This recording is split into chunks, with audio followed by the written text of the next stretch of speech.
Good morning guys. So in this video punta kami sa baliktad na bahay. As usual, we're still here in Sagada. Pero baka mamaya mag-check out na kami in the morning. Kasi sabi ni Madam Ronda meron daw silang Papunta na kami na higher packs. So yun guys, so samahan nyo kami, titignan sana makahabot kami ng sea of clouds later. Timpla na ako ng kape kasi sobrang sarap ng kape nila dito. Let's go. Ang wow. Tingnan natin yung coffee natin.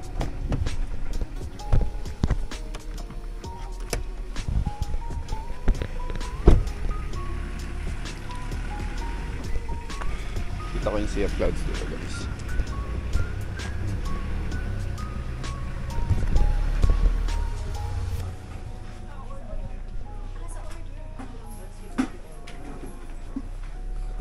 Kuha ka?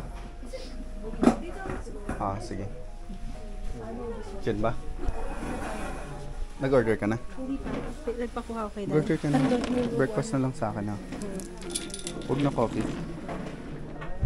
Maghihintay tayo ng sea of clouds dito. Okay.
A few moments later.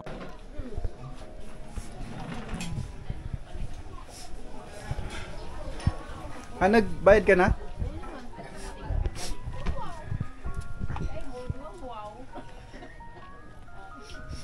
Wala na tayong view makikita. Natakpan na yung harapan.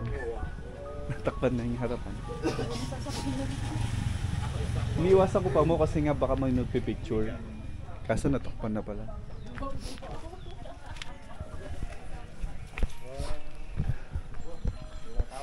So ayan guys, so hindi na kami makakapagpa-picture dito kasi natakpan na ng sasakyan yung view. Ayun o.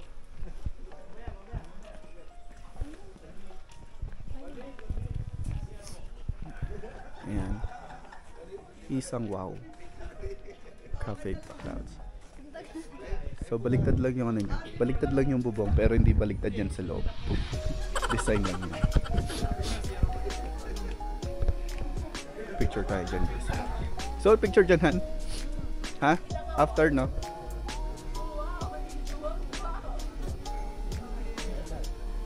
Ay 10 pesos per head. Hindi, kasama na yun doon sa ano natin. Ganda. Oo.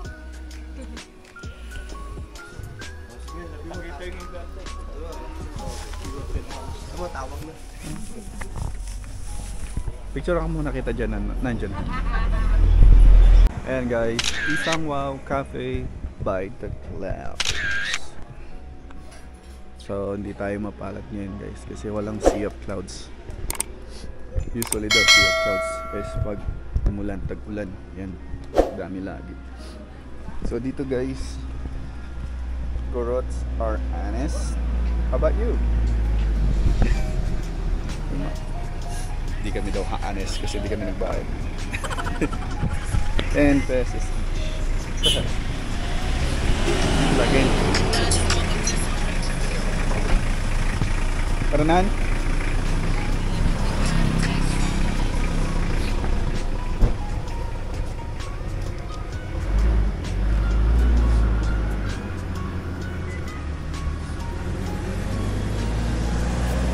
are heading back to our transient.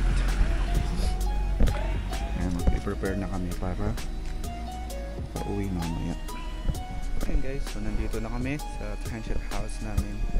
And ito na yung end of day namin ng tour namin to Sagada. So pupunta muna kami dito sa Pink. Ayan lang siya. Ayan. Sabi nila maganda daw dyan kapag medyo pagpalitaw pa lang yung araw kasi parang may something na fog daw yata na binibigay ng highlights ng ano yung view na yan. So di namin pinapansin kasi ayan lang namin bahay namin. Halos solo namin yung ano, yung room na to kasi usually pinaparent nila to for group packs talaga. Dahil alanganin yung araw na punta namin, pinagbigyan kami na may-ari na couple lang.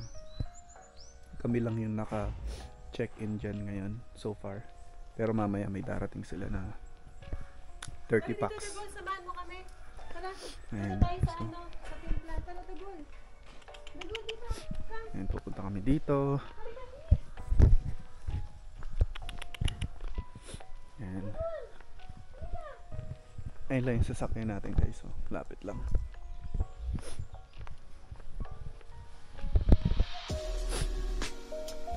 Ayun na, no, picture kita. Sa loob ka, pasok ka. Ayun guys. I-explore natin mama. So, picture lang dito.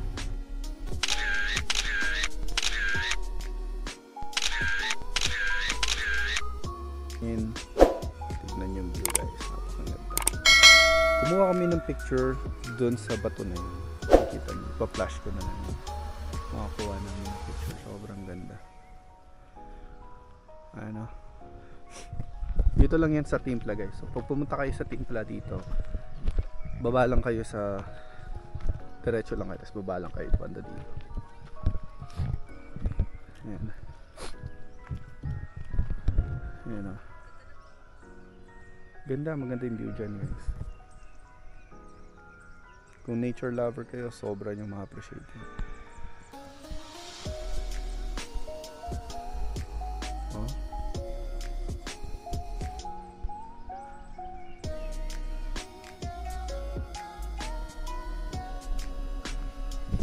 So ayun lang ang video natin for today guys. Tignan nyo naman yung pako nakasumpong na naman.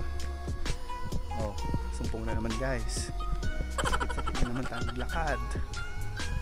Oh. So technically kung pupunta ka ng Sagada, kailangan talaga papasyalan mo sila kasi kapag hindi ka pumasyal, I do not recommend kasi sa ano ka lang, may stock ka lang sa bahay. And then ang aga pa ng closing ng mga establishment nila dito. So kailangan talaga pupunta ka dito ready yung packets mo kasi lahat ng pinupuntahan is may bayad. Ayun lang, para lang nakaprepare kayo. So magpapauwi na kami niyan guys. Hintay lang namin yung nakilala namin si Danny. DJ pala siya. So Danny Sexy from Boracay. Dun siya. So search nyo sa guys. Ayun lang. So thank you for watching and see you on my next video. Bye.